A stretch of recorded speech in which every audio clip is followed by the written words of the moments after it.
My biggest change came in my life when I began to notice my mother wasn't around. That's when my biggest change came into my life. You're going to always miss your mother. My name is Ronnie Mayfield, and I was born in Chicago, Illinois, West Side. Uh, I had 4 sisters and 7 brothers. It was 11 of us, big family. My mom essentially raised all of us. Dad, he was in and out. You know, I started, missing school at early. I just came right out and got right in the game. Sometimes I say I came out the womb in a bad spot because my initial thinking was help the family out. Me and my brother, 9, 10 years old, right into thievery, right into alcohol use, weed. Just went right into it, and that went on for 40 years. I'm originally from the Bay Area. Grew up in a urban part of the Bay Area with myself and 3 siblings. Actually, I was living at home with both my parents at the time, and so part of my family story is that there was some physical abuse present in the family system at that particular time, but that's where I'm originally from. Moved to the Twin Cities when I was about 11 years old.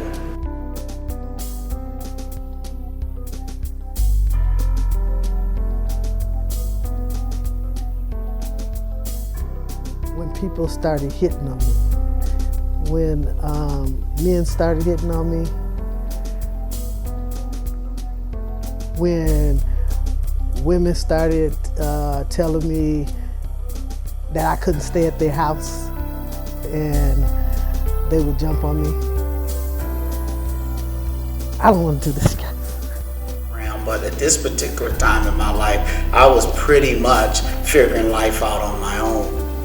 Belonging and being connected is a big part of the youth experience, and so coming from a whole different other part of the country, if you will, the one thing I wanted was to fit in and like with the people that I had as new friends. So whatever I needed to do to be accepted or fit in, even if that meant using or fighting or whatever it was, I was willing to do because I needed to fit in. I don't think I felt gay. For one, I don't even think that it was, I was just being a person and I was being a kid. And I think that when an adult puts something on a kid, no matter if they act feminine, no matter if they act hard, it's the adult that is projecting what that kid is gonna be, because that kid don't know anything about that. Like, I can remember being young, and just because I acted a little feminine, people would say stuff, and that don't mean that's what I was.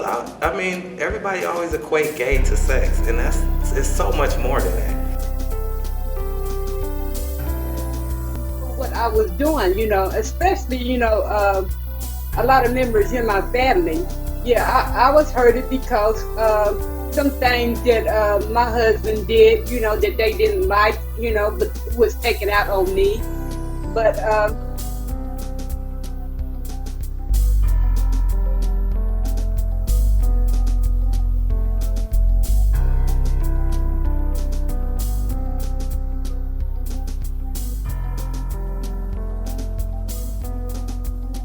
the way, I was beaten on, the way he beat it on me, a lot of things in which he did to me and I took, and they wouldn't have, which at that time, all that I believed in was keeping my family together, which really wasn't the right thing to do. I don't know, I try to keep the family together for, as long as we could, till I felt that one of us could have been killed. I don't really think that people gave me gifts. I think that I started giving people gifts. And I started trying to buy people, the older sister, the brothers were always kind of mean, but that's who I would be targeting. So the sisters, they would be the ones that would be mostly nice. Maybe even the mom would be nice. She would be nice, and I would think she would be the coolest one, but she'd end up being the meanest one, the crucialest one. Matter of fact, she would probably end up being the pimp, the one that was the most evilest one. Coincidentally, I ended up trying drugs that were like prevalent in my community, and crack cocaine was one of those drugs. And so my life was never the same after experiencing using that drug. Well, I was getting the finances from where most people who abuse substances and live in urban communities do. You either sell drugs, or you either involved in some type of other prostitution stuff, or you're involved in committing other crimes, whether that be burglaries or whatever it is, but you're involved for the most part in some form of illegal activity. And so I participated in all the things that everybody else who were part of the drug culture in my community. And I want to emphasize that because I learned later that everybody in my community was not involved in that, but the people I was hanging out with, that's the stuff that we were involved in.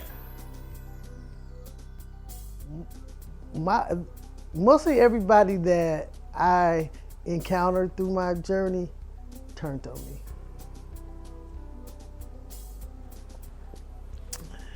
The forms of being abused by people and then going back over it is the hardest thing in the world, because today you still look at people in the face and you act like you have forgotten it, but you haven't forgotten it. It's still there. The most important thing is you have to forgive. But the hardest thing is looking in their face and they think you've forgiven them.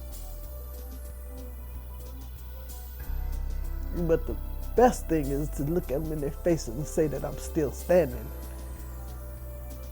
And I'm just gonna keep pushing on. And I am gonna forgive, because that's the biggest thing, is to forgive. I might not forget, but I will forgive.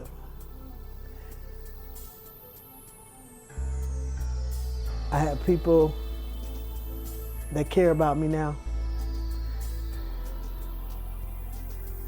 There will be no more rapes. There will be no more abuse. And I just wish that other people can really, really, really look back and understand the definition of abuse and see it when it's coming, because it can come as a light.